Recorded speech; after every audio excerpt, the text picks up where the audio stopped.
episode of King Jing Things. I am King Jing. He is Mike Barnett, and today we have got a new guest on the show. He is a sports card reseller. You can find him on the website or app What's Not. He is under the name Caardvark Collectibles. He is Austin Watts. Welcome to the show, man. What's going on? Hey, what's going on, guys? Really appreciate you guys, inviting me on here. Wanted to learn more about cards. It's always exciting to talk about this, get more people into the hobby. For sure. I guess we can go ahead and hop right into it. How did you get into the industry? Like, was there like any particular card or moment that sort of like pulled you in a little bit? Yeah, so it's really funny when I first started, dabbling in sports cards. I was pretty young, probably like 10 or 11 or so. We would go to Walmart with my dad. They'd always have like these $20 boxes at Walmart. I just liked players and stuff, so I thought it was cool back then. I'd get those for like a few years out of my childhood, but it wasn't until last year, about March, I ended up getting COVID. And while I had COVID, my girlfriend, we went out to Walgreens, had the mask on and everything. Wasn't contagious at that point, but we're just over there getting medicine. And as we're walking out, I saw that they had football cards like hanging up for sale. So I was like, oh, that would be fun, like kind of like a blast from the past. So just bought a random pack, and in it I got a pretty rare Isaiah Pacheco rookie card. And I was just like, oh, that's cool. And I just looked it up and saw that it was worth like $100. And I was like, this is crazy. Like there's people pay money for this stuff. And over the next few months, just started buying more football cards, learning as much as I can. I mean, Mike can attest to it. As I've grown older, like when I find myself really interested in something, I kind of go all in. I want to learn all about it, get all the information. So I started, going to card shows down here in West Palm, Florida, and it was just interesting. I met a lot of cool people. I got to see things, and then I got to see just cards that were blowing my mind. I would see like 100, 200, $500 card and thought it was crazy. And then now that I've been into it and I've come into contact with like a $500,000 card, you start to look at these things different. And it's like, wow, like this thing from our childhood is going crazy. And then I don't know if you guys have heard like about the craze, but Pokemon is insane right now.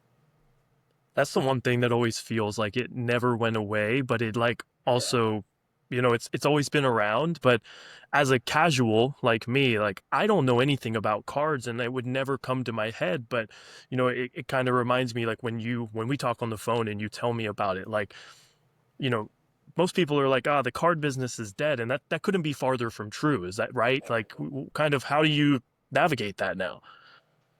So just to kind of give you guys like a little backstory. So cards kind of were dead for a while. It's not that it was ever dead. It's just the market was pretty. It was a lot smaller. It had avid collectors who had been doing it for years, but the younger generation hadn't really connected to it. And everyone in this hobby will tell you 2019, 2020, COVID really changed the card business. People were locked inside, didn't have as much to do.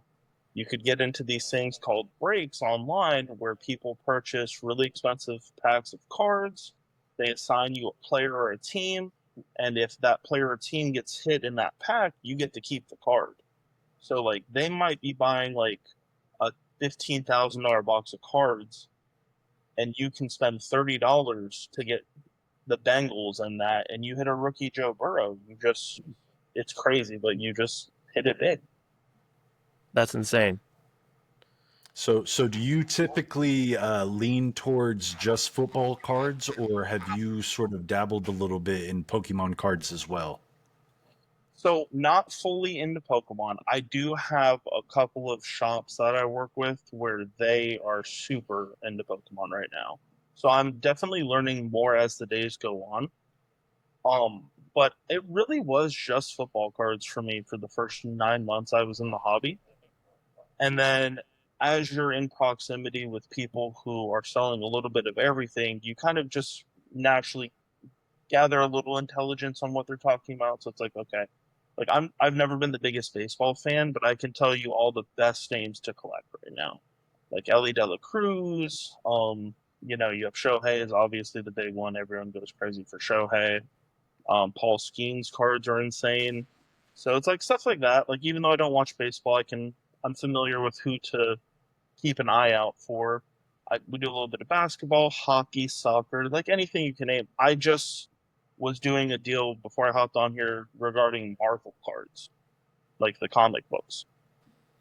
Yeah, I wasn't even sure that was a thing. You know, Me neither. I know like the card collectibles have sort of taken the world by storm a little bit. Like I was just playing some games with my buddy before we hopped on, and he's talking about collecting Pokemon cards, and I'm like, I've known you since you were 13 years old. Not once did you ever play Pokemon as a kid. So you know, it seems to be like spreading even across different interests or topics that you maybe weren't interested in beforehand, but like I don't know, there's just like the thrill of ripping open a pack, and you know you never really know what you can get in that pack. That really is what it is. Like, I mean, that's what got me hooked into it was opening packs. There's always this thrill of the chase. You're like, well, I don't know if I'm gonna hit something cool, but if I did, like the adrenaline you feel in that moment. And then as you get friends who are in the hobby and you like open a pack up with them, or you're in the same room and you hit something crazy, it's like everyone's going crazy. Like LeBron just scored at the buzzer. It's just so fun. So for somebody like me that doesn't know anything about cards, like how do you open a pack and know you've got something? Like what are some of the things that you see if somebody was opening a pack for the first time, what stands out to you as, oh, this might be something?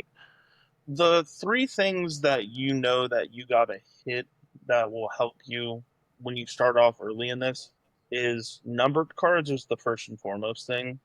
So the first like 5 to 6 cards you get in a pack of cards are what we call base. So they're just going to be the standard card. There's nothing special to differentiate it. The three of us could go open the three same packs of cards. We may get the same cards, and they're all worth about a quarter each, right? Once you start getting cards that are numbered, the less cards in that batch, the more value there is. And players dictate the value as well because you can get, let's say, maybe they only made 25 of this print of like I don't know Jalen Ramsey, and it's like okay, well that's cool. I have one of the only 25 variations of this Jalen Ramsey. You could get a one of one Jaden Daniels, and that's like people will buy those for $85,000 these days. That's So crazy. it's like the easiest thing is though if you have a number on the card like a serial number, it'll be like 002 out of 49. That's like okay, I have a card that is somewhat rare. That's kind of how most sports cards work. Then it kind of goes a little further, and you'll have cards that have patches from the players' jerseys are infused in the card. So we call those patch cards. Sometimes there's just an autograph from the player on there.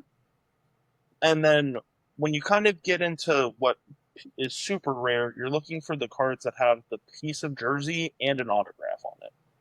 So if those are, maybe a player who's in like their fifth year, they're just called a patch auto. But what people are really searching for are RPAs, which is a rookie patch auto. That's And interesting. yeah, So how do you sort of determine or like I guess project the value of a card? Because I know this past year I saw a lot of discourse about Dorian Thompson Robinson, the Browns rookie QB, who personally, as somebody who follows the NFL, I'm like, obviously you just spent all of this money on Deshaun Watson. You know, he's in and out, but DTR was never somebody that I was like, ooh, you know, like he's gonna make it big. No offense to him, but no, why was there like a little craze? Like, why was it ever a hot commodity? And like, how do you determine whether, yeah, it has any sort of value? Is it just projection or? it's as simple as he's a rookie quarterback. So what people want in this hobby is they are dying for the next Tom Brady or Patrick Mahomes. Those two guys alone for card collectors for the last 30 years have made a lot of people a lot of money. And, as they should, they are the two goats, right? So people want that next rookie quarterback. And the kind of interesting thing is you have Mahomes, a first round quarterback. So you'll always see first round quarterbacks do a lot of money. At the same time, people want to find that next hidden gem. Brock Purdy really blew this market up. Being Mr. Irrelevant, reaching the Super Bowl, reaching that NFC Championship game. I mean, his cards were insane in price for a long time. So it really is just that simple. If they're a rookie quarterback and you're in that calendar year that they've been a rookie, their stuff will always be high. It doesn't matter. Like you were saying, I remember, I think I bought like a $50 pack of cards. I ended up getting a Dorian Thompson Robinson in it. It was an autograph of his. They only made 23 of them. I sold the card for like $400 for It's Dorian so Thompson Robinson. Like it's crazy. I know what you're saying, but it is just if you can get a rookie quarterback, and as long as they stay in the league at least like 3 or 4 years, they'll always kind of maintain some value. We really saw that with Sam Darnold this past year. His stuff went from you could buy the best stuff from his rookie year going into the year for like under $100, and now that stuff was selling for like $1,500, $2,000 going into the postseason. Now he chokes, so it's kind of back down. and I assume Yeah. that's the same across the board, baseball, basketball, like it's the next big thing. You're looking for LeBron, you're looking for I don't even know who the best pitchers Wimbenyama. are. Yeah, like Wemby is huge, yes. So I was going to say Wemby, even with the blood clot, we still see his cards going crazy. I believe a week after the blood clot news broke, he still had a card sell for high in six figures. that's Like I'm talking insane. like over 500,000. Um, Jesus. his one of his one of one prisms sold for. So yes, it is the next big thing. Basketball's a little different from baseball and football because in basketball, we all kind of know who like the top 10 to 20 players are. I don't think, it's not where you have like baseball where you have a triple A prospect, double A prospect, guys coming out of high school, stuff like that. And in football, we have like 7 rounds worth of draft picks that we can kind of come through. In the NBA, there's 2 rounds in the draft. No one in the second round ever really develops unless you're like Jokic. So, it's just basketball is really just star players and Wemby. And I think this year, Stephon Castle is like the big name right now. What about Um, Bronny? Did he have any interest in cards? Like, it's hard to say, like, because he did get drafted, he saw a little bump around there. And then with him being on the Lakers, there was a little bit of hype. But when he wasn't able to really make the roster from the get go and kind of had to go to G League, it kind of his stuff is really leveled off. which makes sense, but I'm always curious, like, does that, and I guess that would be my next question, like, from a card standpoint, like, what are the challenges that you face? And like, like, for somebody like me, I'm thinking, oh, like if somebody has a big name, they're always going to be worth something, but that's just not the case. So like, how do you navigate that, like in your day to day when you're going to these shows? Like, and what kind of research are you doing? So to answer like another question that King Jing had brought up, like we have this app called Card Ladder. And so if you're ever curious, you're looking at a card, as long as you can get the name of the brand that made the card, the pack it came out of, the player's name, and then maybe a descriptor, or like just knowing a couple of those terms I told you, like if it's number 20 out of 50, you just type in /50, um, or RPA or some of that terminology, it will tell you every time that card has sold in its history online, and it will tell you what they're selling for. So in our hobby, we can look at a card and it's like, okay, that seems like a really cool card. Let me look it up. And you'll see like, hey, when this card first came out, it was going for $2,000 and the last 8 sales are $200. So hey, I don't want to pay over that. And that is the biggest help in this hobby, but it's also the biggest issue because everyone is comping every card all the time. So, regardless of speculation, Maybe that adjusted a little bit, like, oh, this guy just got traded to a new team, maybe he'll flourish there. Until it's a solid thing, people are going to lowball you based on the last price. And no one ever wants to pay the last price. They want to pay a little bit under it so they have room to make up the difference. And I think that makes sense, right? Like, you know, it's like watching Pawn Stars and they go in, they're like, "Oh, this is worth $500. I want you to give me $500." And it's like, that's not the plan. Like, I'm buying this to resell it. Like, that is Yeah, I it. can This give has you become $300 and hope I make $100 off of it. exactly. So it's like, I'm sure that's hard to navigate. And I think from talking to you, like, that goes back to how you work with sellers. So like you have built a base now of people that you work with versus, there is there anybody out there that you don't work with because you just know it's trouble? Yeah, 1,000% yes. It gets really sad once you kind of go to all the shows. So like South Florida really is one of the better hubs of sports cards in America. All of the big, they're called breaking companies, but those are the companies on that app, whatnot, where they will sell 10, $5,000 spots to get into their opening of cards, basically. And all of those companies are down here between like Miami and West Palm. Boca is like the hot spot, which is so funny to me that we've Me too. grown up here. But everyone's in Boca for sports cards. The more you go to these shows, the more you interact with the same people, right? Because the established players in this market are still around. They've been around the whole time I've been here. So yes, you introduce yourself. You can say, "Hey, I'm a big fan. I've seen the stuff you guys have been doing." That's all fun and games until they offer you like 50% for like the cards you're trying to offer them. And you know, it's okay when you're the small fish in a huge pond and people are playing those games. But once you do get some traction and you know what you're doing and you see how people maneuver on the day-to-day basis, you do start to question, their intentions in the hobby. I can tell you the one thing that really disgusts me is people who take advantage of the kids in the sense of selling and trading cards, right? I remember we were set up at a show, my business partner and I, and this little kid came up to us and he, wants to sell a card to us. So I let him know, hey, it's worth about $300. I explained to him, basic business. I'm like, I could pay you like $260 for it.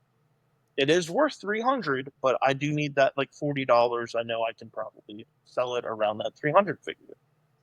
Um, he goes to the table like a row away from me, and that guy looks at me and he's like, "Hey, how much did that card sell for last?" I tell him, "Oh, it calmed at 300." Well, you can imagine my disgust when I hear him offer the kid $140. Yeah, that's crazy. And it's like they're children for one, so that always sits wrong with me because it's like these kids are the future of our business. They're the future of our hobby. Like we hold the torch now, but we have to pass it off eventually to someone who's going to carry it to greater lengths and help grow this to more people. Which, if you're in this for the right reasons, is what you should be rooting for. So I just, you see stuff like that. So yes, I've seen some people behave certain ways. I don't appreciate it, so I just don't do business with them. On the other hand, I see people who give to charity. I see people who help kids. They'll pay a little extra when you can really tell someone's kind of down on their luck. You do run into a lot of people who are selling because of a death of a loved one, or they're selling items that belong to someone that passed away. And in those situations, I'd rather pay higher and show some grace because karma is a real thing. And I just, I'm not here to take advantage of anyone. I just want to have fun and enjoy what I do every day. It's a solid way to look at the fields. You don't want to chase off any of these young bucks that are like trying to enter the hobby. And I guess you can have one person rip that kid off, and it just turns them off from the entire hobby. For good. I know you said that you are more of a reseller, but that doesn't stop you from pulling packs. Like, do you have like a most memorable card that you've personally pulled, I guess, outside of that rookie Isaiah Pacheco card that kind of got you in there? Yeah, so eventually, you hit some higher ones. So I think the best card I ever pulled myself was I pulled like an $850 Patrick Mahomes last year. And that was really cool. I was hyped up, adrenaline pumping for like 10 minutes. I was like, "Oh my god, this is crazy."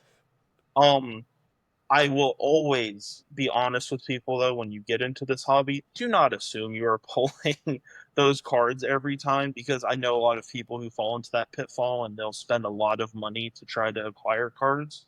And I will always recommend, buy the box of cards for the love of the ripping and the excitement. Don't buy it to make money. You will not. The house always wins. It's just like going to the casino. You're not opening a pack of cards to make money. You're doing it because it's something you enjoy. Um, if you want to make money, you get more into kind of what I do, which is go to shows, negotiate with people, buy cards, flip cards, and that's kind of what most of us are doing, at least down here in South Florida. Um, but yeah, just if you're opening cards, it's for the love and the passion. What's the craziest experience you've had to buy a card and or sell a card up to this point? Um, I mean, we've had people like put a gun on the table, not like in a threatening way, but like, hey, this is here, don't do anything weird type of thing. And it's like, well, you're the one who just made this situation weird. Um, For real. it's like, you see people doing like questionable things that you see in everyday life. Like I've seen drug use like during a card sale. I've seen like some crazy. I'm not talking about like smoking weed, by the way. I'm talking about like hard drug use. It's like, oh, we're just doing that casually on like Tuesday at 4 p.m. Okay. Um, so there's always like issues like that.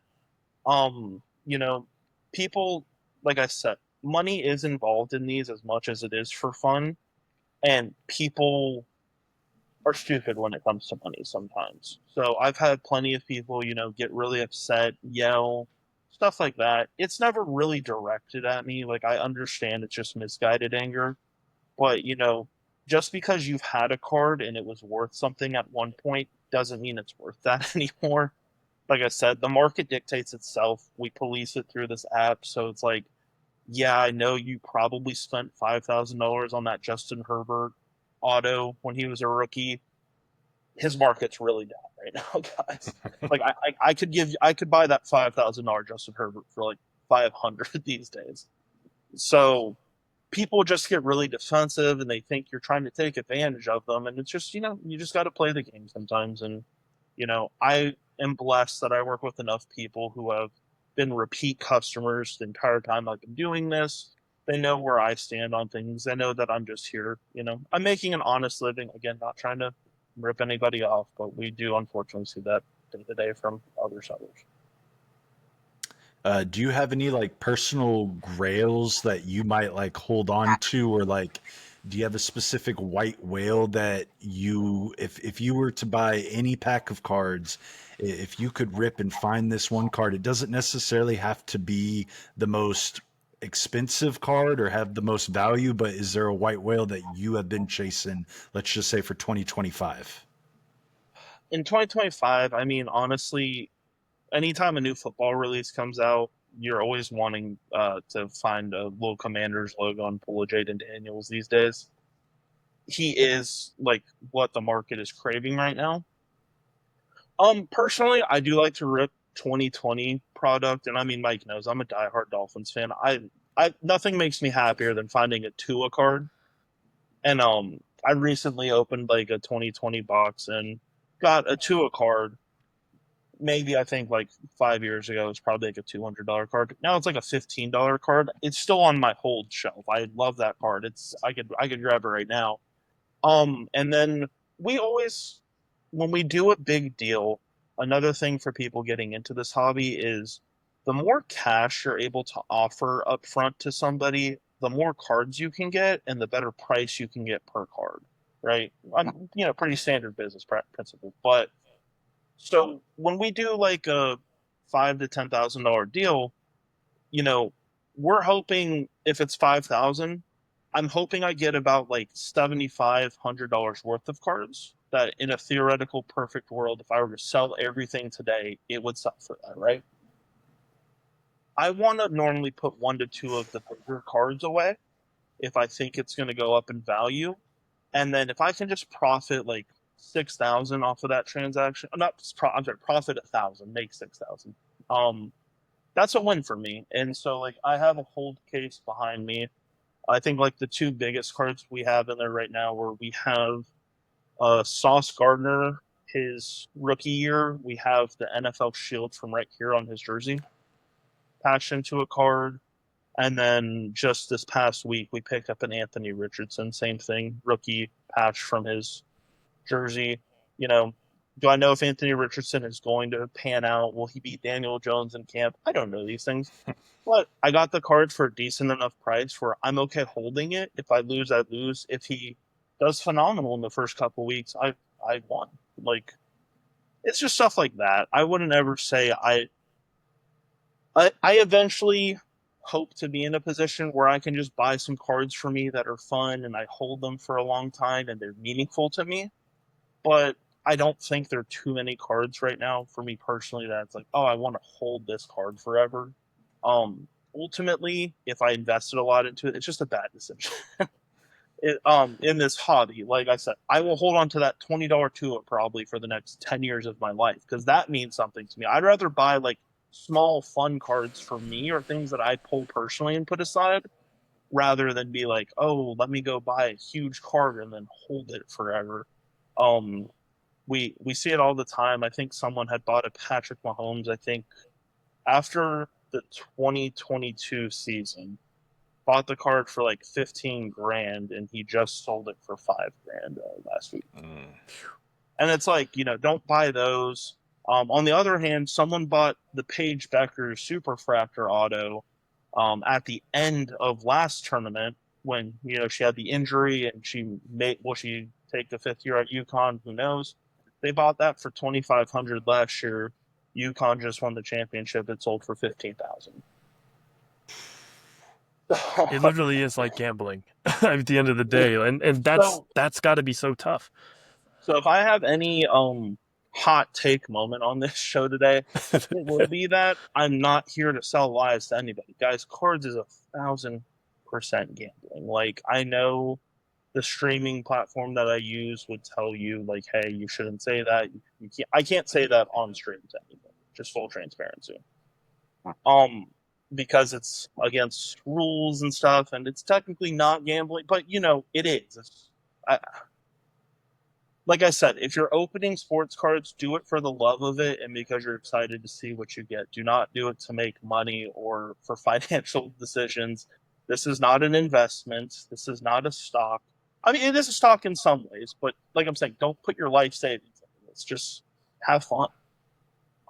I think the people that I enjoy the most in the hobby are the people who I see kind of just holding on to people that they like. They're not letting the market dictate, like, oh, I want the Jaden Daniels. They're like, no, I'm a huge Mitchell Trubisky fan. I just hold these things.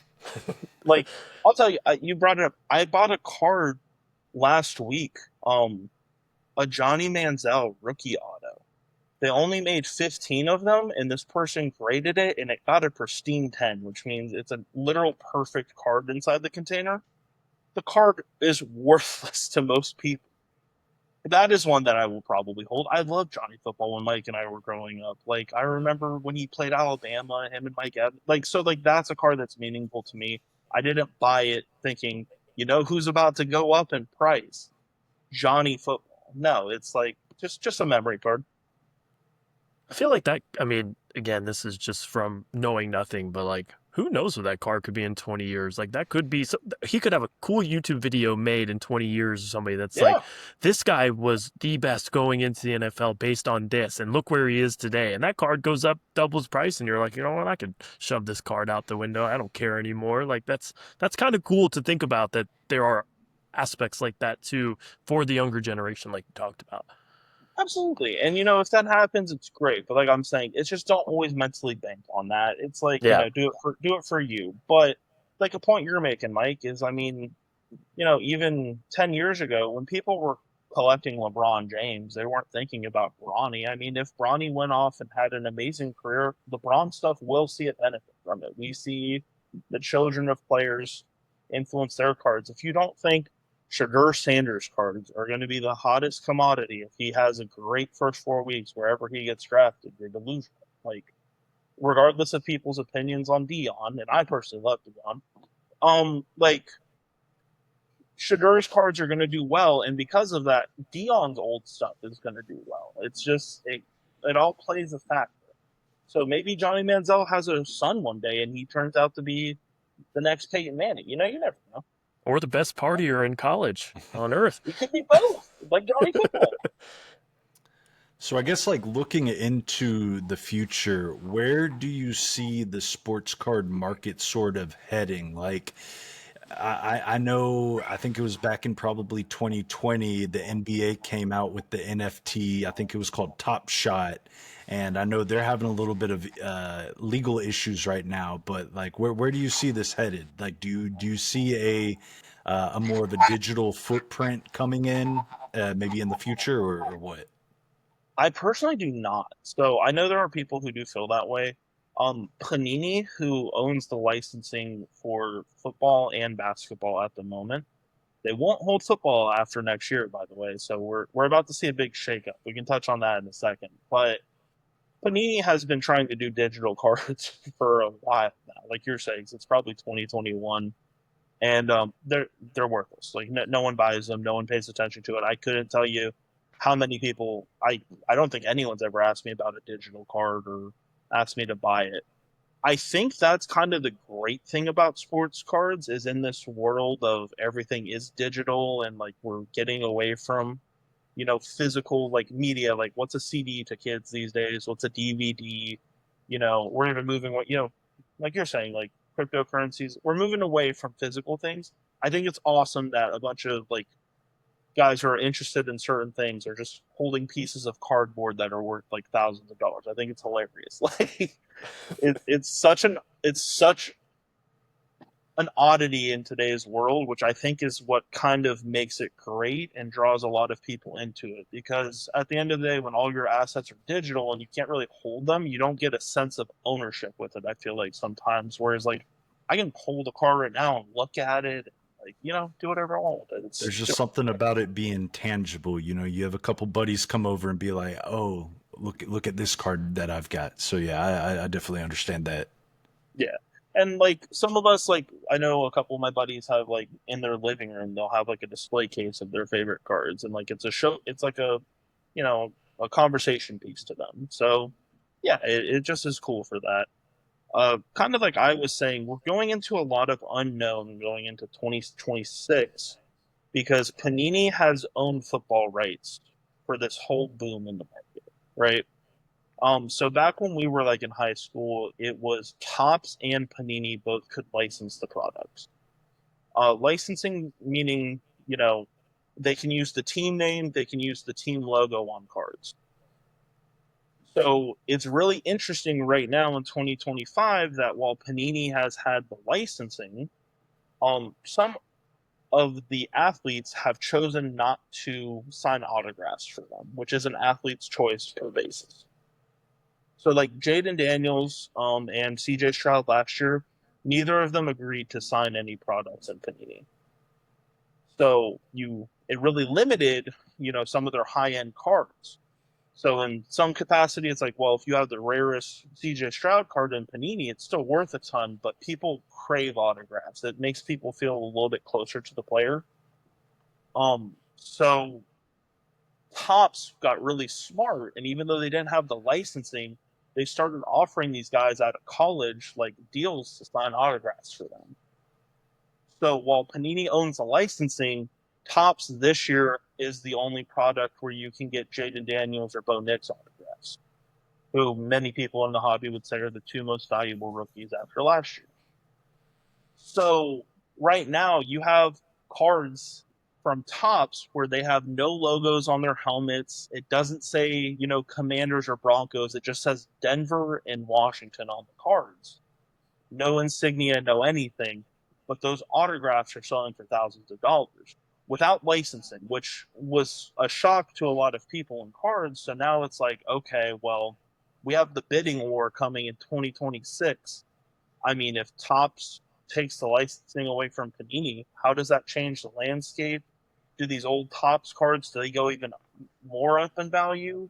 does Panini stuff from prior years start to sync? We don't know. We haven't embraced this during this whole boom since COVID.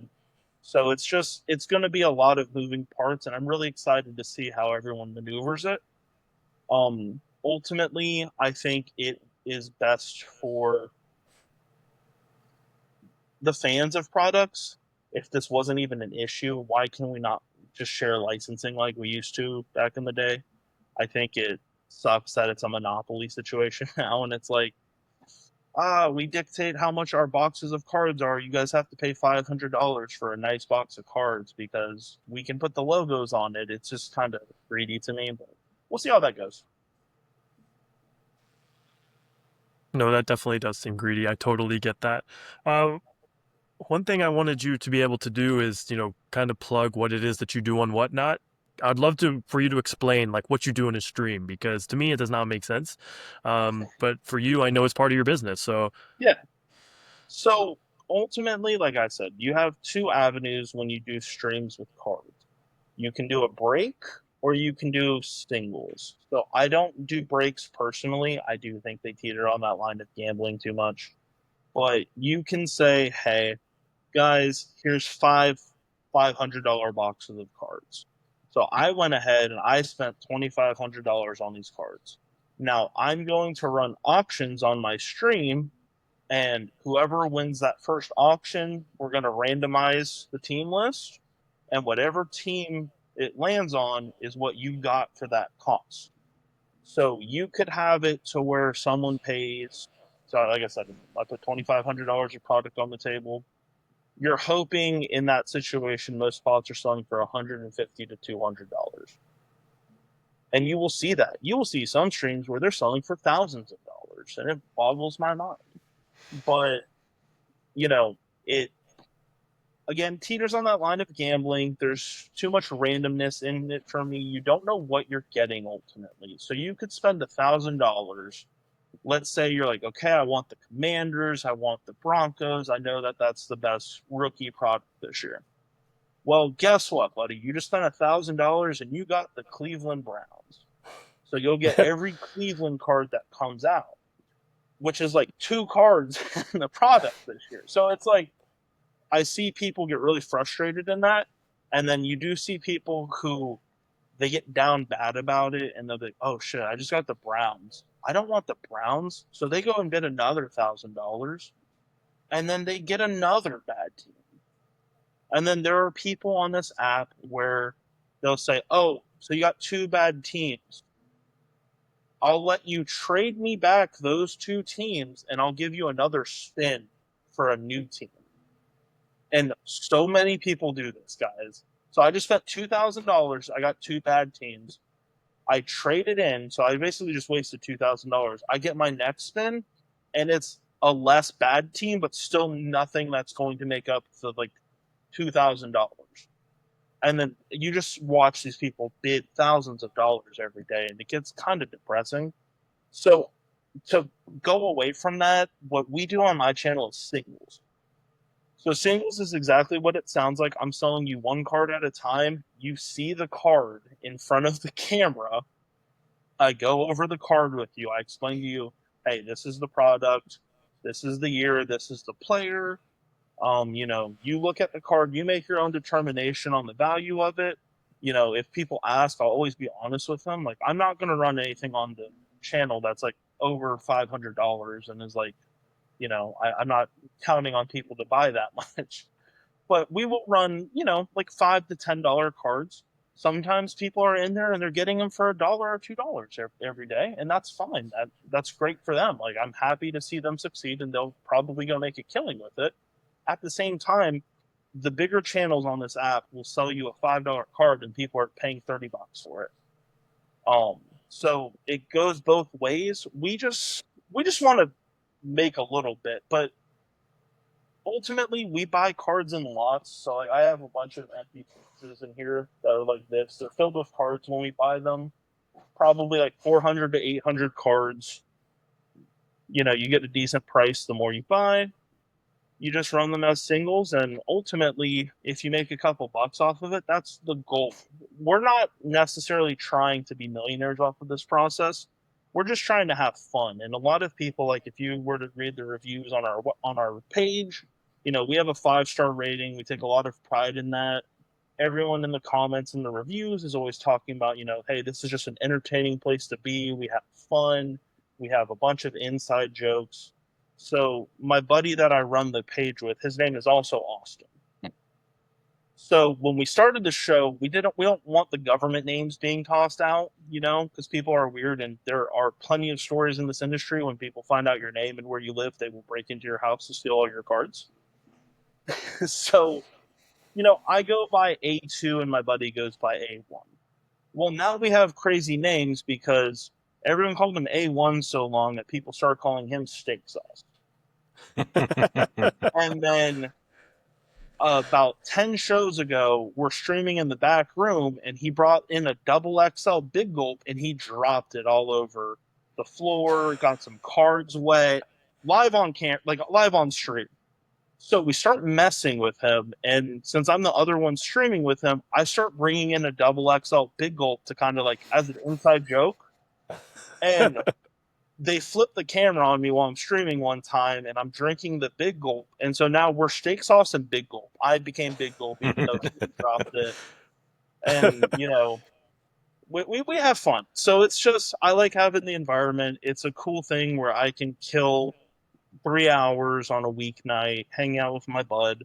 We're interacting with people all across the country. We just started working on a map for us to kind of see where everyone is. And damn it, if we haven't sold a card to someone in 49 out of 50 states. No one in Hawaii has messed with us yet. Shipping's a Yeah, lie. yeah, But eventually, I'm sure we sold a card to someone in Guam the other day. amazing.